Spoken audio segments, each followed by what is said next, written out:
At 11:04, the dining table was finally clear. The plates had been carried to the sink. The practice bag was dropped by the back door, one cleat half out, the smell of grass still faint in the hallway. Upstairs, the house had started making its smaller sounds, the ones that come after everyone stops needing something. He sat where he had sat through dinner, but the room felt different now. There was a notebook near the lamp, left unopened. Earlier, during pickup, he had almost called his sister. Then the light changed. Then his son climbed into the car talking about drills and a sore ankle and someone's joke on the field. The call moved to later, the way certain feelings do. Not gone.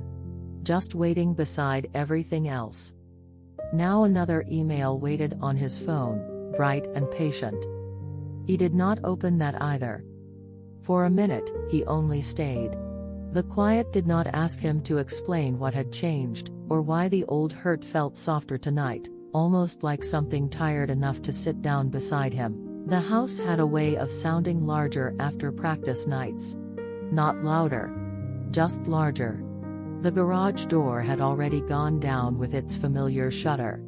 The porch light was still on because no one had remembered to turn it off, and the narrow strip of driveway beyond the window held the dull shine of a late suburban street. Somewhere down the block, a car passed slowly, then disappeared into the kind of distance that only comes after 10 o'clock. He had done all the small things the evening asked of him. He had reminded his son to bring the water bottle in from the car. He had checked the calendar on the fridge, not because he wanted to, but because tomorrow was already waiting there in dry erase marker. He had rinsed the dinner plates enough that nothing would harden overnight. He had answered one question from the stairs, then another, then stood in the hallway until the last bedroom door settled into its frame. None of it had been difficult by itself. That was the strange part. A fork in the sink. A damp towel on the back of a chair. The grocery bag from earlier still folded near the counter because he had stopped at the pharmacy after work, before pickup, before dinner, before the long talk in the car about whether Saturday's game would be cancelled if it rained. A day can be full without ever becoming dramatic. It can just keep handing you things. Now the dining table was bare except for the lamp, his phone, and the notebook. The table still held the faint warmth of the plates that had been cleared away. One small ring of water marked the wood where someone's glass had sat too long. A crumb remained near the edge, small enough that he had missed it while wiping everything down. He noticed it, but did not move. For once, he let one small thing stay where it was. His phone lit up again without sound. Another email. The preview line appeared and faded, offering just enough words to pull him back into a place where people needed answers, dates, decisions, the clean version of his attention. He looked at it for a second. Then he turned the phone face down. Not as a statement. Not as discipline. He was too tired for that. Only because, at that hour, the screen felt brighter than the room could hold.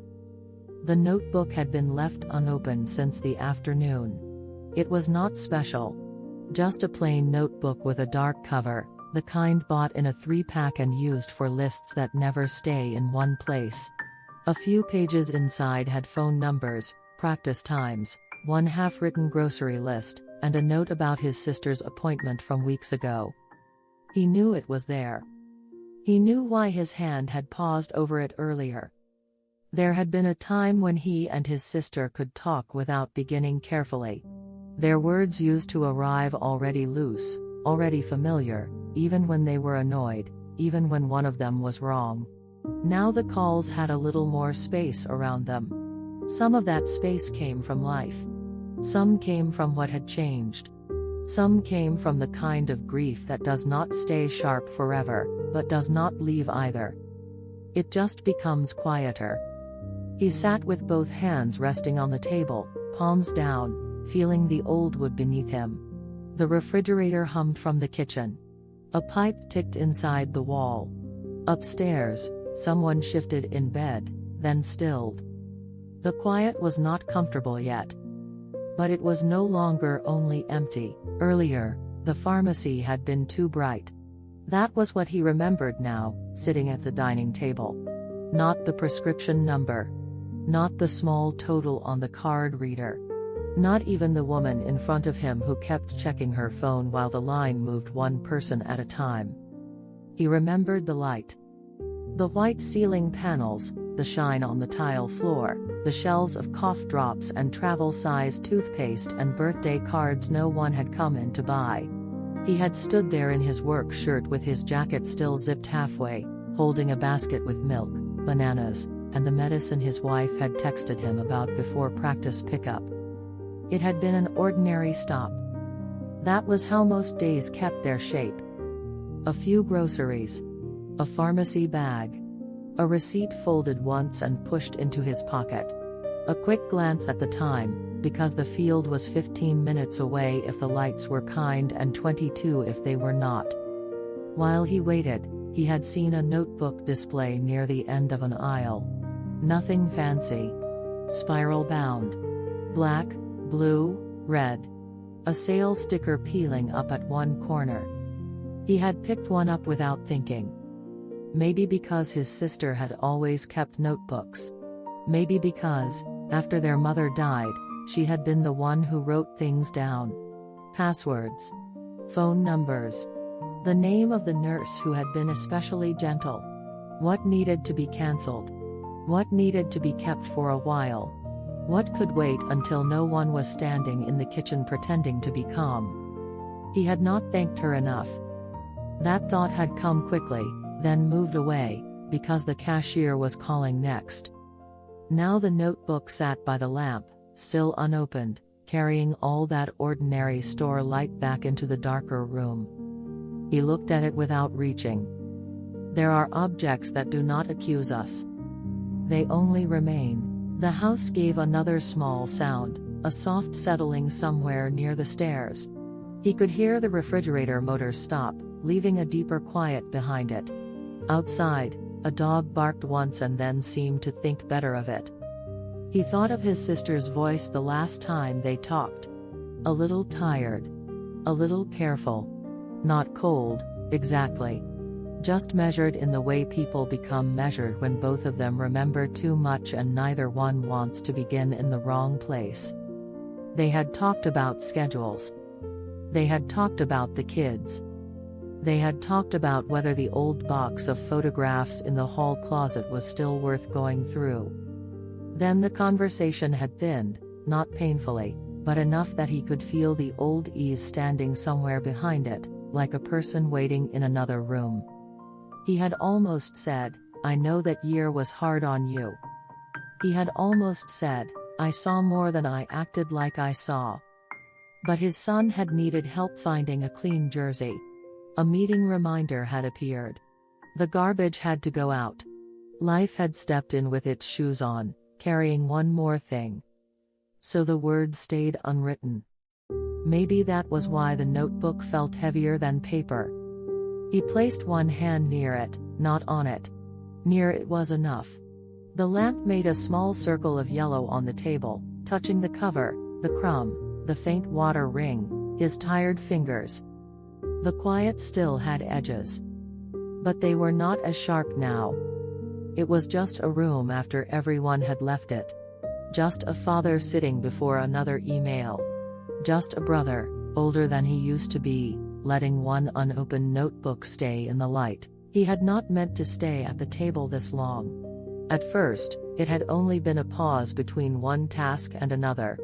A place to sit before opening the laptop again. A way to let his back loosen after the drive, after the bleachers, after standing beside other parents and saying the easy things people say when nobody has enough energy for anything deeper. Good practice tonight. Cold out there. They're getting better. See you Saturday. Words like that were useful. They helped the evening move along. They let people stand near one another without having to bring their whole lives to the field.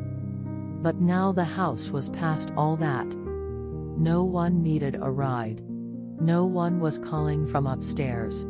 No one was asking where the clean socks were, or whether the blue hoodie was in the dryer, or if he had signed the permission form sitting under the mail. The quiet had widened. He could feel it around his shoulders. For a while, that was the part he had avoided. Not silence itself, exactly, but what silence made possible. It let old things come forward without being invited. It let certain memories sit down across from him, close enough that he could see their hands. His sister at the kitchen counter years ago, writing names on envelopes. His sister in the hospital parking garage, looking down at her phone because neither of them knew what to say after the doctor left. His sister laughing once, unexpectedly, beside a vending machine when their mother had asked for a soda she was not supposed to have, and for one small minute everyone had stopped being careful. Memory did not arrive in order. It came in pieces. A sleeve. A receipt. The squeak of a sneaker on a waxed floor. The smell of hand sanitizer. The old sound of his mother saying both their names when she wanted them to stop arguing in the back seat. He closed his eyes for a moment, but not to push it away. That was new. There had been months when he could not let the room get this still. He would find some reason to move. Trash. Dishes. Sports highlights turned low. A work message answered too quickly. Anything that kept the day from opening the door to what had been left inside him. Tonight, he did not move. The table held him in its ordinary way. 4 legs on the floor. A lamp. A notebook. A phone turned over. A small brown crumb that still waited near the edge, harmless and almost tender in its refusal to matter. Nothing in the room fixed anything. But nothing in the room hurried him either. He breathed in, and the breath was not deep. It was just there. A tired breath. The kind that comes after a day of being useful to everyone and not knowing where to set the part of yourself that was not useful at all. The notebook waited by the lamp. He thought again about opening it. About writing his sister's name. About writing one sentence, maybe.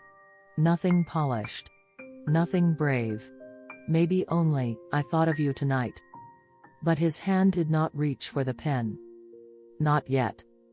Instead, he stayed with the quiet until it changed shape a little. It did not become easy. It did not become warm all at once. It simply stopped feeling like a room he had to escape. Outside, another car moved down the street and faded. Inside, the lamp kept shining on the unopened cover. And for that minute, beside the softer grief, he was still there. The quiet did not arrive all at once. It came in small changes. First, the refrigerator stopped humming, and the kitchen seemed to lean closer to itself.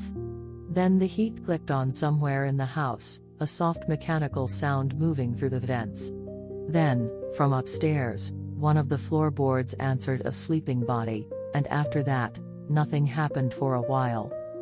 Nothing happening was harder than he expected. He had spent so many years inside motion. Driving to work.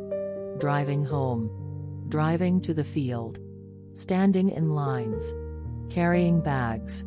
Answering messages with one hand while holding the rest of the evening together with the other. Even grief had been folded into motion for a long time. There had been calls to make, papers to find, decisions to explain, boxes to move from one room to another. Back then, his sister had moved through it with a steadiness he had mistaken for being fine. He could see that now. Not as a revelation. Not as something dramatic.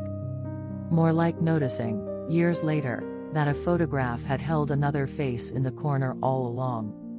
The notebook stayed closed beside the lamp. Its cover caught a little shine where the light touched it. There was a faint bend in one corner from where it had been pushed into the pharmacy bag beside the bananas and the medicine and the receipt he still had not taken out of his jacket pocket. He thought of his sister's kitchen. Different table. Different light. The way she used to write everything down while their mother was sick, as though paper could hold the parts of the day that people could not keep carrying in their heads. Appointments. Questions for the doctor. Who was bringing dinner? What their mother had eaten? What she had refused? Who had called? Who had not? He had helped, of course. He had driven. He had paid bills. He had sat in waiting rooms and taken out trash and tried to make himself useful in the ways he knew how. But she had held the details that did not look heavy until someone tried to pick them up. A pencil near a phone. A calendar full of careful marks. A list folded and unfolded until the crease began to tear. He let that memory stay without defending himself against it. That was the difference tonight. He did not turn it into blame. He did not push it into an excuse. He did not try to find the cleanest version of his part in the story. He only sat there, at the dining table, with his hands tired and open, and let the old picture become a little more honest. It hurt less when he stopped arguing with it. Not because it was smaller. Because it was allowed to be there. The phone remained face down. The email waited in its own bright world. Tomorrow would bring its ordinary claims again: work, practice schedule, groceries, a form needing a signature, the quiet arithmetic of a house that kept going. But at 11:04, none of that had entered the room yet. There was only the lamp, the cleared table, the unopened notebook, and the feeling of being a brother before being anything else for a minute. He touched the edge of the notebook then. Just the edge. The cover felt cool under his fingers. He did not open it. He did not need to make the moment useful. He only kept his hand there long enough for the quiet to stop feeling like a test. After a while, it felt more like company. He kept his hand on the notebook for a little while. Not long enough to open it. Not long enough to make a promise to himself. Only long enough to feel the plain cover under his fingertips and remember that not every closed thing was refusing him. Some things were only waiting. The lamp made the rest of the dining room dimmer. Beyond its circle of light, the chairs looked almost unfamiliar, pulled back at uneven angles from dinner. One had a sweatshirt hanging over it. Another had a faint smear of sauce on the seat where someone had missed with a napkin and no one had noticed until now. The house was not perfectly clean. That helped. There was comfort in the small evidence that everyone had been here. A glass drying upside down by the sink. A lunch container on the counter, lid missing. The practice schedule still held to the refrigerator by a magnet shaped like a state they had visited years ago and barely remembered until someone found it in a drawer. The day had left marks.